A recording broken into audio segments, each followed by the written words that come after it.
Hello dear student, आज हम BA part प्रथम की फिजिकल ज्योग्राफी प्रश्न पत्र के अंतर्गत हम नदी की निक्षेपणात्मक भू आकृतियों की बात करेंगे।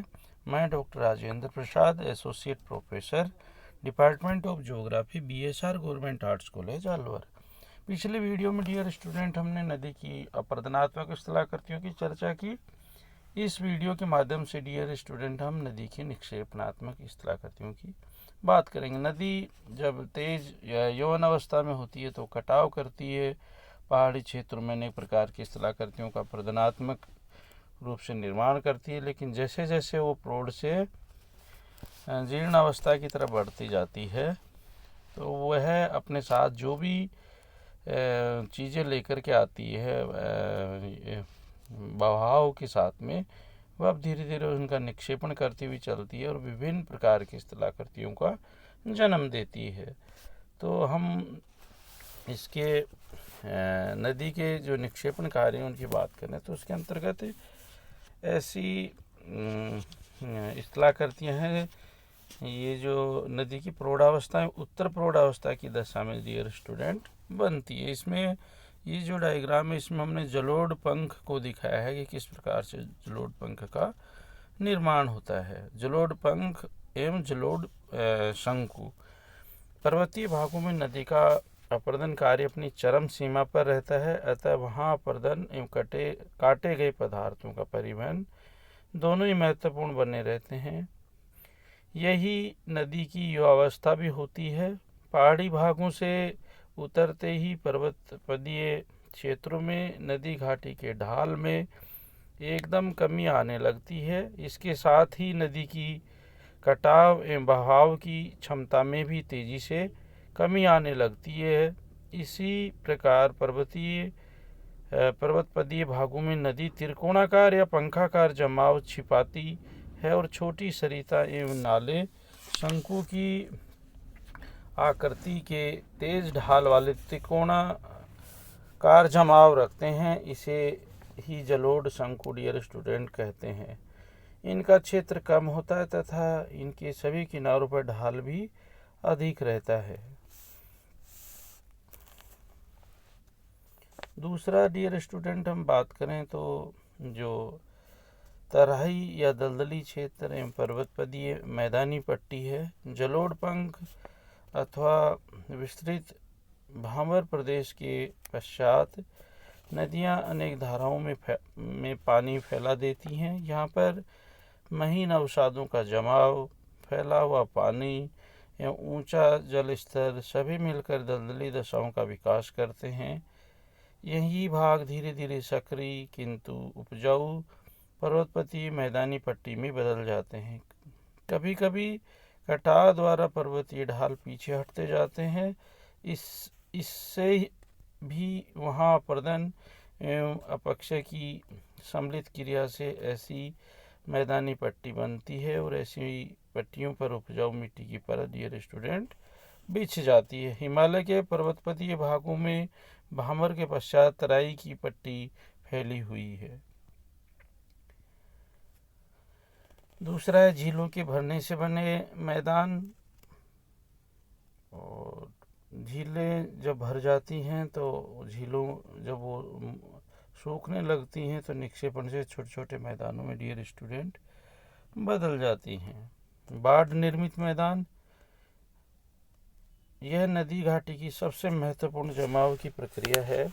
नदी मैदानों में बाढ़ के समय प्रतिवर्ष भारी मात्रा में महीन अवसादों का जमाव धारा के आसपास होता रहता है।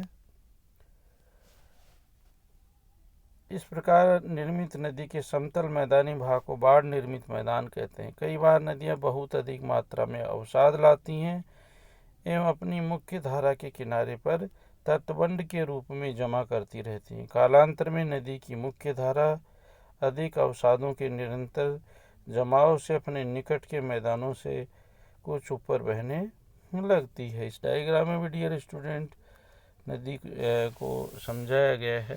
नदी के जो बाढ़ से बना मैदान है उसको भी डियर स्टूडेंट इसमें समझाया गया है। जो नेक्स्ट इस्तेला करती है उसमें नदी के मोड़ या विसर्प, जिसको मैदानी भागों में नदी का डाल धीमा रहता है, अतः नदी टेढ़े मेढ़े सर्पाकार मार्ग से बहती है और इसलिए मैदानी भागों में ऐसे मोड़ों को विसर्प या डियर स्टूडेंट मियंडर कहा जाता है। नदी विसर्प अपर्दन एवं निक्षेपण कार्य का मिला जुला परिणाम होता है। इन मोड़ों के बाहरी घुमाव पर निरंतर कटाव होता रहता है, क्योंकि वहां पर पानी के बहाव की सीधी शक्ति या धक्का लगता रहता है। इसके ठीक विपरीत भाग में जमाव होता रहता है। इस डायग्राम में डियर स्टूडेंट मियंडर को समझाया गया है। गोखुर झील या धनुषाकार झील। जब विसर्प का मोड़ निरंतर बढ़ता जाता है तो अनवरत आमने सामने के भागों में कटाव होता रहता है, जिससे कुछ समय पश्चात विसर्प के कोने वाले किनारे आपस में मिल जाते हैं।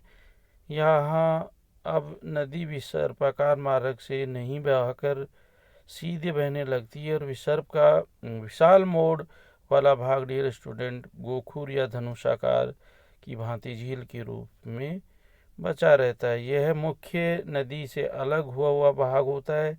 ऐसे विशाल विसर्प एवं गोखुराकार झीलों की आदर्श दशाएं मिसिसिपी नदी की निचली घाटी में डियर स्टूडेंट पाई जाती हैं। सातवां है प्राकृतिक तटबंध।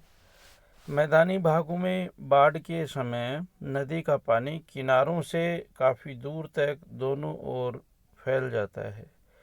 नदी की धारा के बाहर जहाँ ये पानी स्थिर होता जाता है, तेजी से गाद या चिकनी मिट्टी महीन दोमट का जमाव करने लगता है।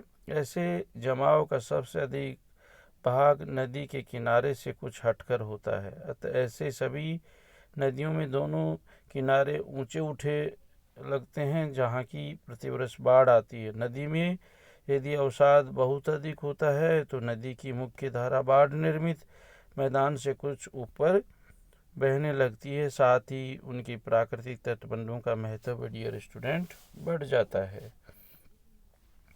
आठवां डियर स्टूडेंट डेल्टा। नदी अपनी अंतिम अवस्था में समुद्र में मिलने से पूर्व